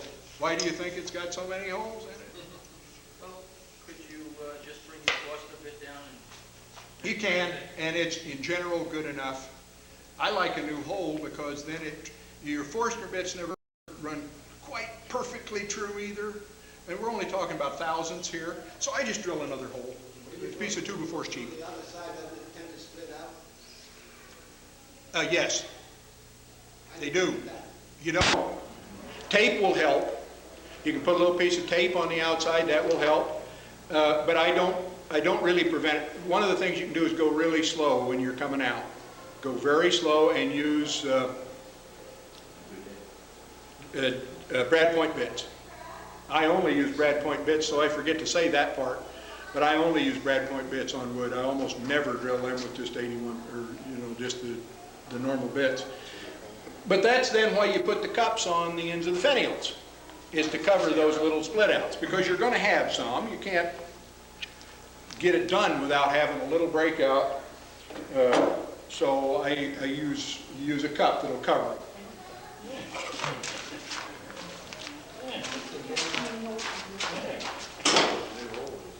Okay.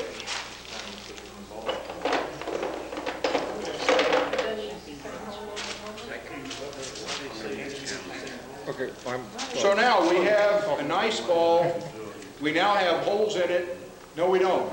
Don't have holes in it yet. Do not have holes in it yet. Don't put the holes in yet.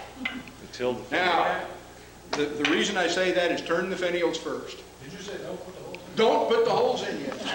Just want to be clear. And it's going to be clear. Turn the finials first. Turn the spigots on the end of the finials that are going to fit in those holes.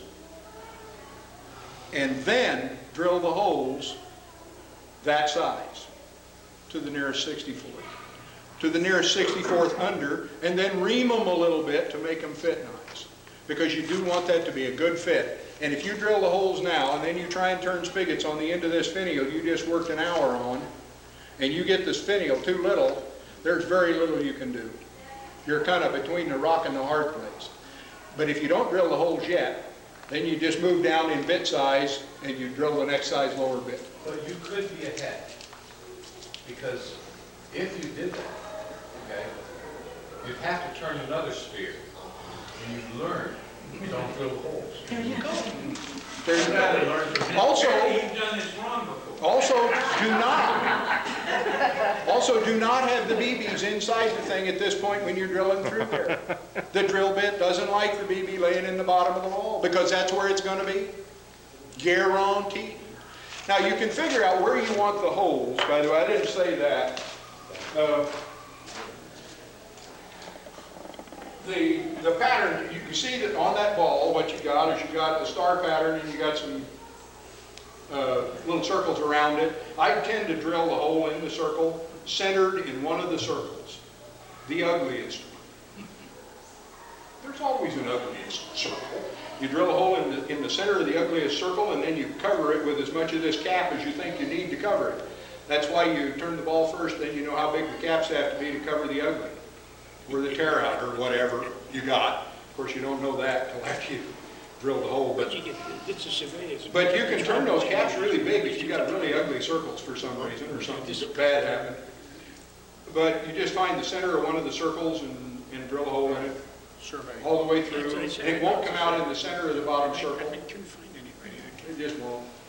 Don't worry about it. Just put your bottom finial on. You want the two finials straight. That's more important by far than being in the center of the two circles. Because if you put it in the center of the two circles, this bottom finial will come off like this. Tends to do that. Those are the errors you don't want to have. Okay, so we need finials. Any other questions on the sphere itself before we get off in the next subject?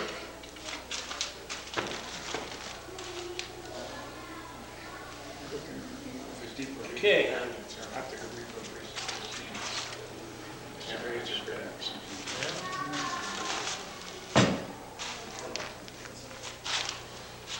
Uh-oh. I gotta change. Chuck, fellas. Talk among yourselves.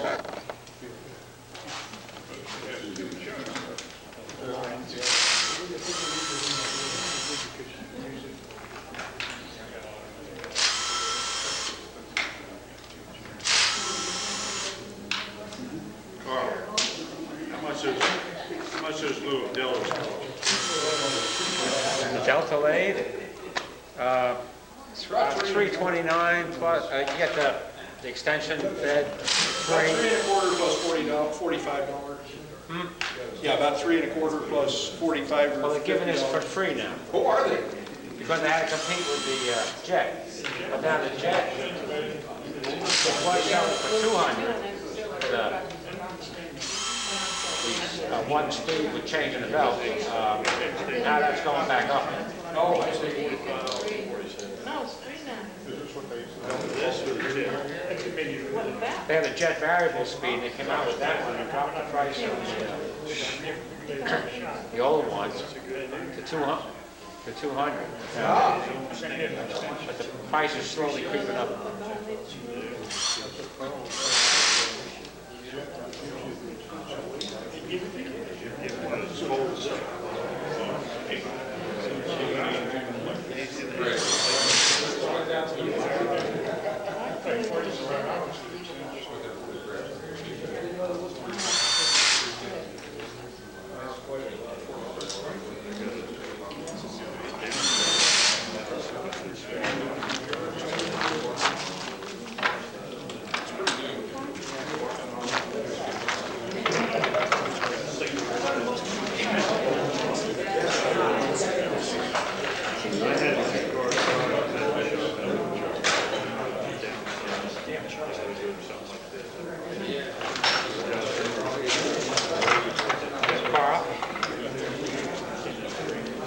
Carl, the Jet is cheaper. It's very simple. The Jet mini lathe is less expensive. Yeah, I got it for 200. Somewhere around 250.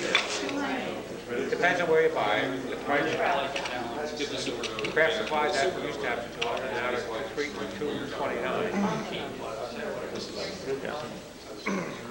And you got no shipping charges then, too. Yeah, pick it up, no Good point. Oh, no sales tax. I didn't know that. You know, I got snails and Well, you never know what's going to happen on the sales tax. Some of the merchants will charge you on the internet. Yeah, some of orders them, and you have to answer right up front. Yeah. They have some sort of Well, you know, the funny thing is, woodcraft, I was buying from woodcraft up north in northern Florida.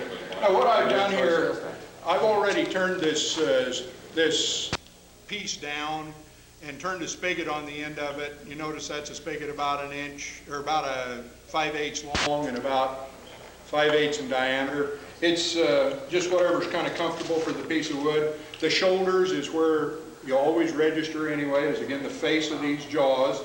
So you just shove that in there nice and tight and straight. Although straight doesn't really matter because we're going to turn the end of this thing down to a point anyway. But straight's nice.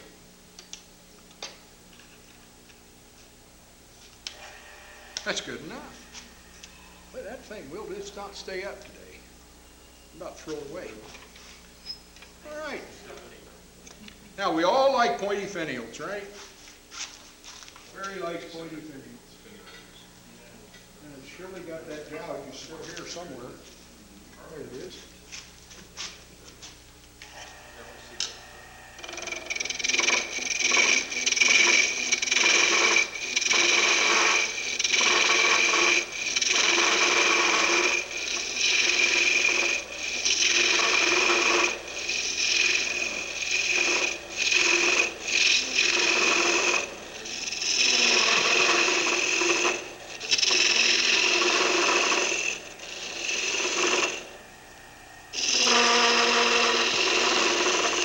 Nice, ain't it? Doesn't it chatter good? You like that? I can stop that for a little bit, but I can't stop it for very long, so I don't bother in general.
Now, you guys have all either done this or seen it done with a skew chisel. I ain't doing that. I have nothing against that. I think that's a great idea. I don't do it because I can't. What kind of wood? I don't know. Demo wood. Demo. I've got a lot of that wood home. Oh, that's, White wood. I think that's spalted beech, probably. I got it out of my brother's wood pile, and I think that's what it is, spalted beech. Just tell you to go get some? Did he just tell me to go get some? Well, he didn't know what it was either. His wood pile is in Indiana, and they got so many kinds of good hardwoods in Indiana, they don't know what any of them are, they just burn them. I'm serious. I got some of the nicest maple in the world out of his wood pile. He was going to burn it, right? Maple and walnut. Cherry, I get a lot of cherry from him. That northern cherry is different than our cherry down here. I don't think that's quite as good a color, but it's got a lot better grain, a lot straighter grain, better furniture wood. Okay, so we have a nice little point there. And of course, my technique for turning these is you sand them now because you can't ever go back. And I haven't sanded anything today for you, and I won't spend a lot of time sanding this. You notice I'm starting with 320. It's not like I think this needs a lot of sanding, but I will in fact sand it a little because it can't go back. It'll either be a throwaway or we sand it now. That sphere I just made, I can sand later. You sand it in the same cup chuck that I just turned it in. I could have said that. I figured y'all figured that much out.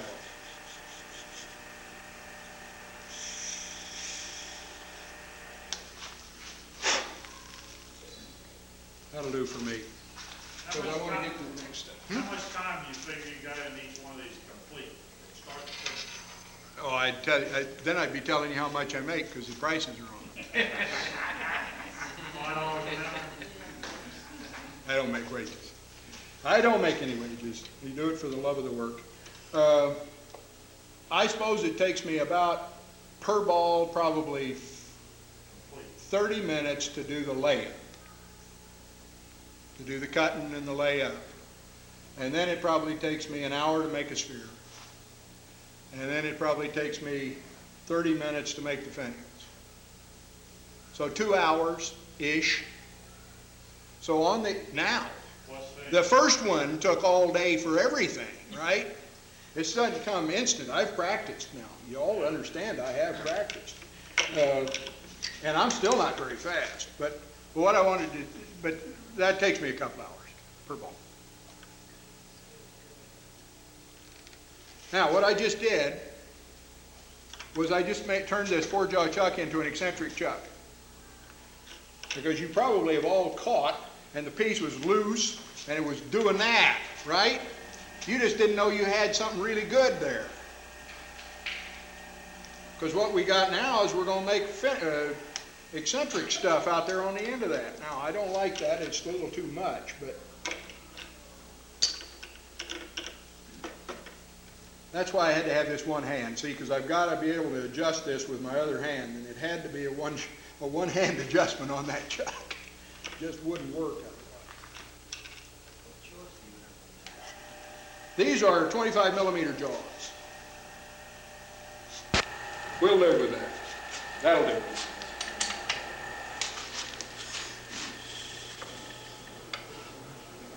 So now we'll turn an eccentric thing. I don't know whether anybody's ever turned any eccentric stuff or not. How many out there have tried to turn eccentric? Oh, right! We got experts. Now, if I do this right, you applaud. If I do it wrong, don't say nothing.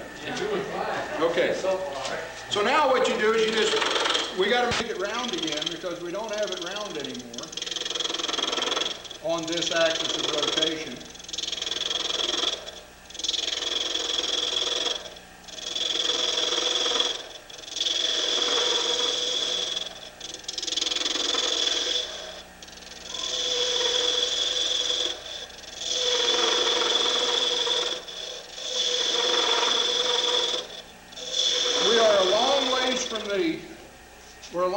from the chuck back here, so you can't take very heavy cuts, and you're going to get a little vibration. You just kind of learn to live with the noise. And you just cut as easy as you can. Not too bad. Wanted a little smaller.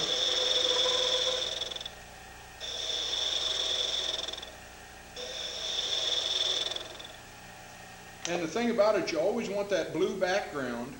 You notice the blue background I've got down there? You always want that.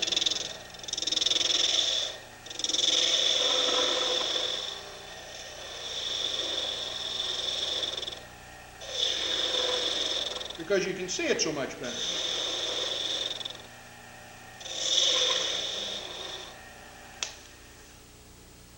That's still too big, isn't it? And we can't go too much more. The reason we can't go too much more is we're about to run into our point right there. So we can go a little bit more.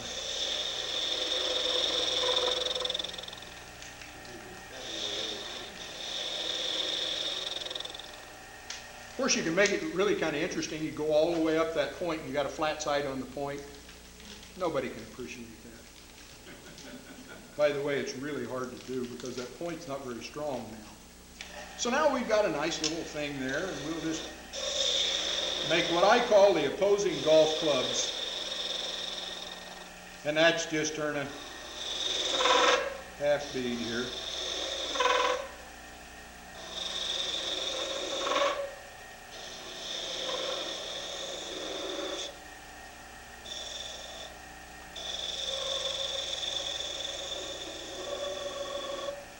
You guys don't tell the boss I just did that, okay?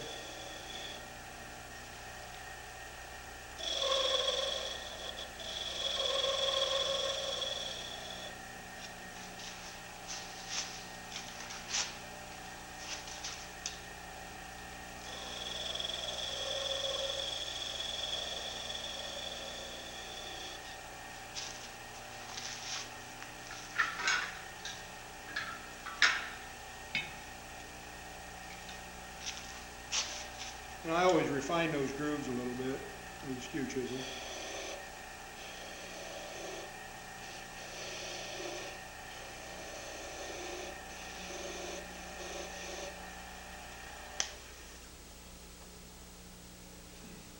There we go.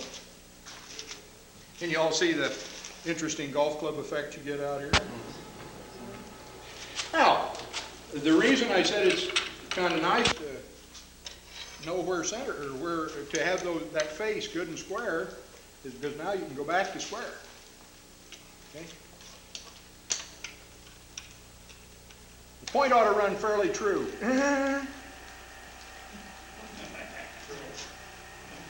You won't be able to tell when I'm done. So we'll turn another.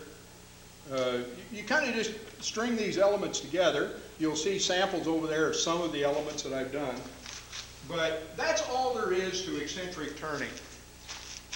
On these finials, that's really the whole thing. Then just let your imagination run wild.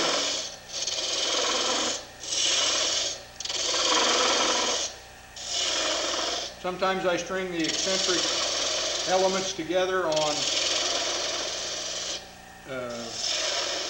mainline, or true center is a better way to say it, I guess. True center stem. Sometimes I make the stems all the part that's eccentric, and all the elements between the fins and so forth, make them all on the true center, and all the stems offset back and forth and up and down the thing. But that's kind of an interesting way to...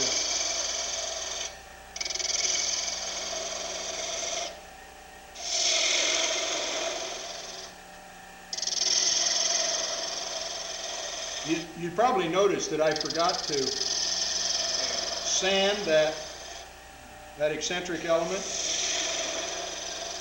I guess it'll never get sanded because you can't go back now. Getting that back on center would be really, really close to impossible.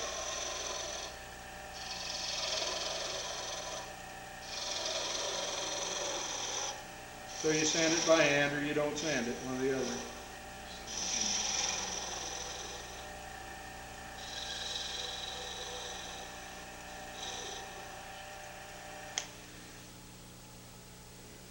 That one's a little big.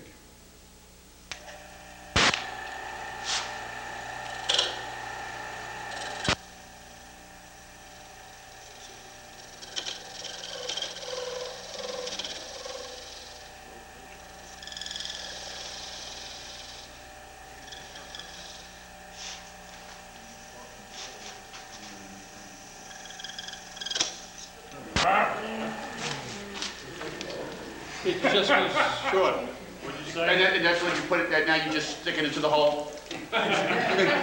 Explain what you just demonstrated. Smile, say. What I just did was I took it too little. Took this too little before I checked the size of that,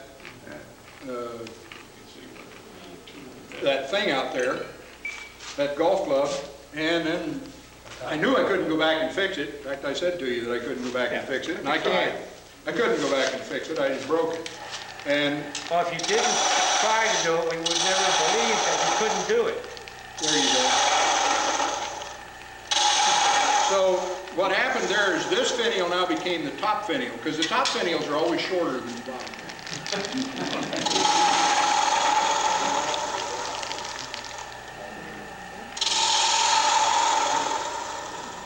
Carl? Resituate yours. So you meant to do that? No. Obviously, I didn't meant to do that, but I didn't mean to do it, but I was very much afraid. Once I hurried. That's one of the things you don't want to do when you're turning, you don't want to hurry, and I hurried. I turned that down before I checked it. Then I checked it, and it was too big, and I couldn't stand it being too big, so I broke it off. Serves it right. Serves it right, yeah. Let's do another different kind of thing. You got the idea anyway. We can pass that around and you can see the eccentric nature of it and you can see the catch the idiot made and all that. You're supposed to do what I do, not what I say. Or do what I say, not what I do. There you go, that's it. Let's turn a free ring. Who all here's turned free ring? Good, good. Some of you have.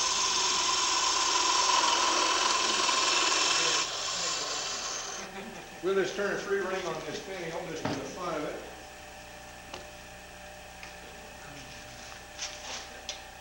That's too wide, isn't it?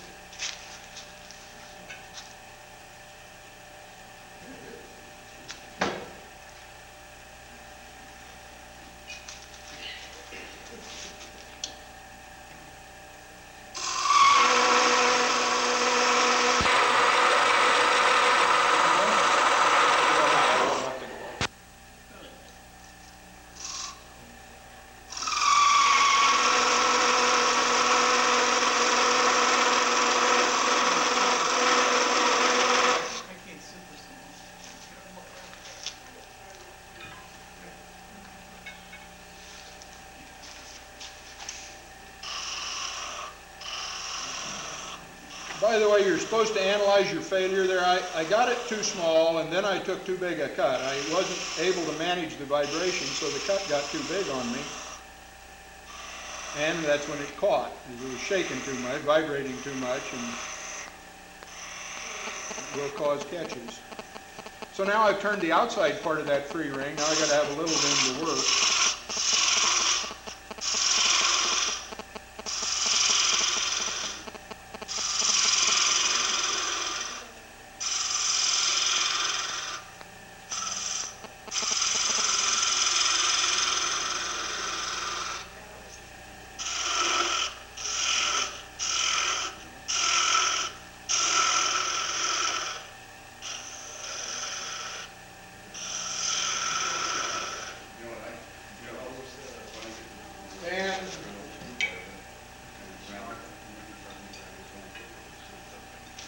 And I use a free ring tool.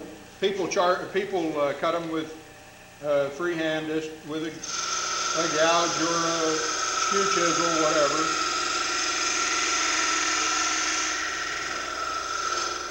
I use a free ring tool, one like that. Those, there you go. You got it? Got it. That's the shape in that direction, and that's the shape in that direction. So it cuts both halves or both sides of the thing. Crown makes bigger ones. This one is homemade because Crown makes bigger ones only. They don't make a little enough one to suit me.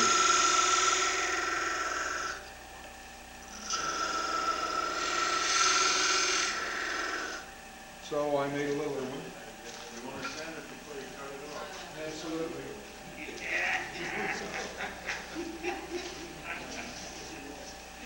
You want to sand the outside of it before you cut it off. It's kind of hard to sand the inside of it.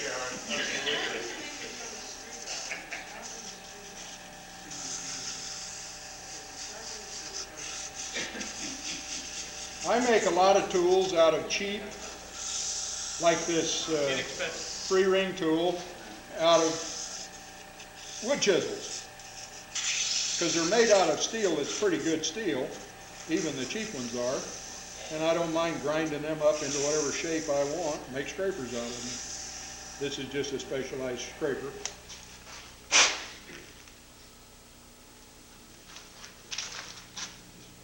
And we'll pass this tool around as soon as I'm done with it, and you can look at it. And so anybody can make these kind of things. If you can grind it all with like a Dremel grinder.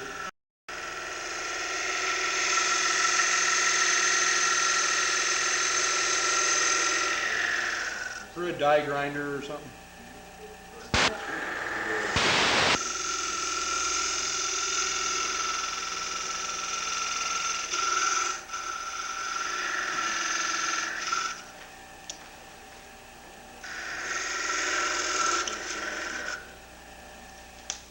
She's a free ring, or she's a captive ring. I've heard them called both. Which is it? I don't know. It's free on the stick, but it's captive on the stick, so it's a free captive ring. Let you decide what it's called.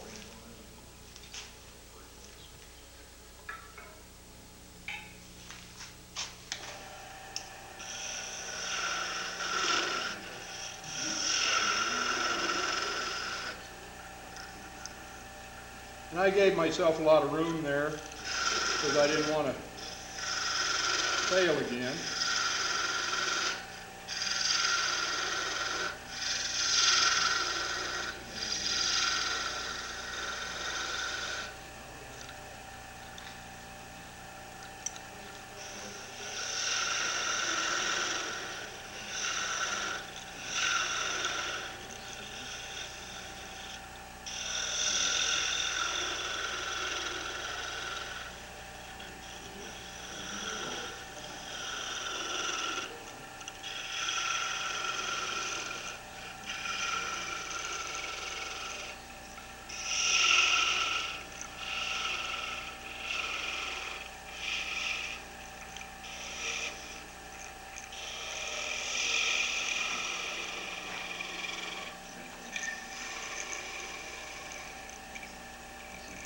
Okay.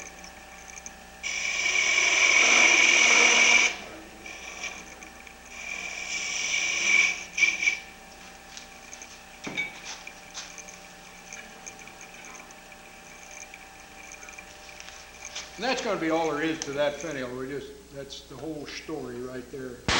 I guess I better sand that out of the end. It looks awful. I don't even want to pass it around. It's amazing when you get something down that small, what a little 320 grit sandpaper will do.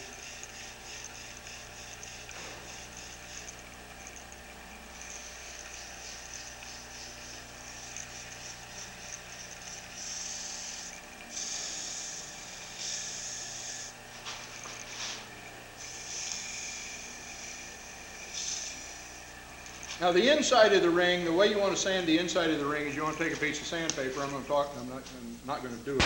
You take a piece of sandpaper and you slide in under there, and you kind of wrap it around the mandrel, and then you tape it on, and then you can hold the ring and sand it on that mandrel. It's just created. But we don't need to do that. I wanted to talk about one other thing about fitting these.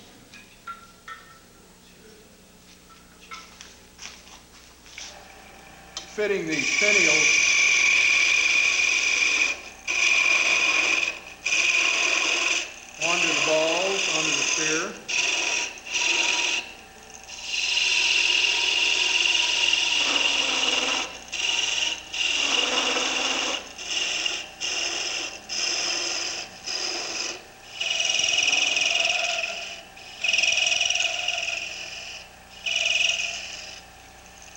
I cut them down to about 1/4-inch spigots. I'm not terribly critical about it. I try and make them the same size if I can for a ball, both finials, the top and the bottom one, just so that when I drill through with that one, the drill, that they'll both fit. If, however, you don't do that, and one is significantly bigger than the other, drill through with your smallest bit all the way through and put the small finial one in that bottom hole.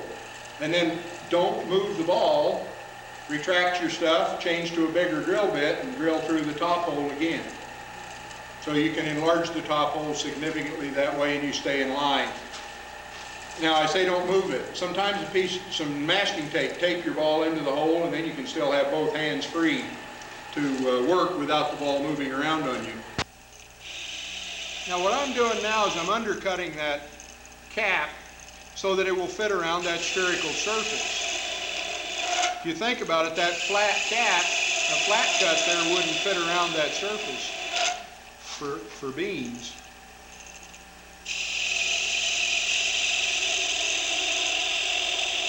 And I just do that with a little skew chisel.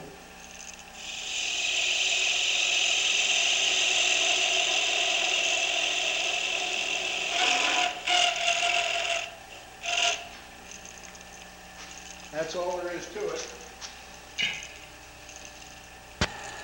And now that skinny-bladed parting tool is the ideal thing. Now the wall thickness is 1/8 of an inch, so I can say 1/8 of an inch is right there, plus or minus not much. And then you throw that to the guy in the front row and you can say that's what goes on that ball you just passed around. You passed around my broken